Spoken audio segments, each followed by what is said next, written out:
The person with the most mental flexibility will be the one that's able to control the argument. And something we talked about in our latest episode of the Dan and Can podcast. This flexibility and the ability just to see nuance in how the world is more gray than black and white. And I remember being in the faith and how black and white everything was. We had the truth, the way, the life that you had to follow. This was the system set out. There were certain steps and protocols and rules to follow. There was no swaying from the path either way. There was no nuance or discussion. Extremely black and white. And one on a different platform, I had this come up on a debate where someone was asking me about abortion and whether I believed in it or not. And just going through it and trying to show the nuance in the whole situation that's dealing with this, that it's just not this simple black and white, good or bad, right or wrong answer that you can give. You have to take into account every circumstance, every person's decision that they have to make on this. And it's not something I should make for everyone else in this country. But they didn't see this. They wanted to hold it in black and white. Just good or bad. Let me know what it is. And they just couldn't understand where I was saying, you can't say it. Good or bad, either way.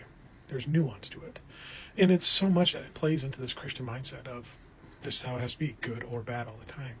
And it's rigid, and they can't sway from it. And they lose so much in their argument because they're so rigid in this, and they can't see the nuance and the just how the world actually works around them. I know there's one example kind of fits in here. Candy was dealing with something. We were in our late 20s, had 3 kids, I think, at the time. And her dad said something to her, and she didn't obey on the first command. Mind you, again, she's a mother of 3, late 20s, early 30s.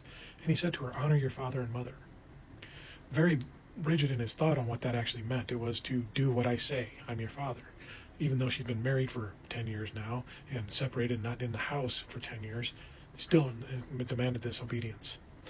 And it shook her wrong because that's not how life works. He has no more influence in her.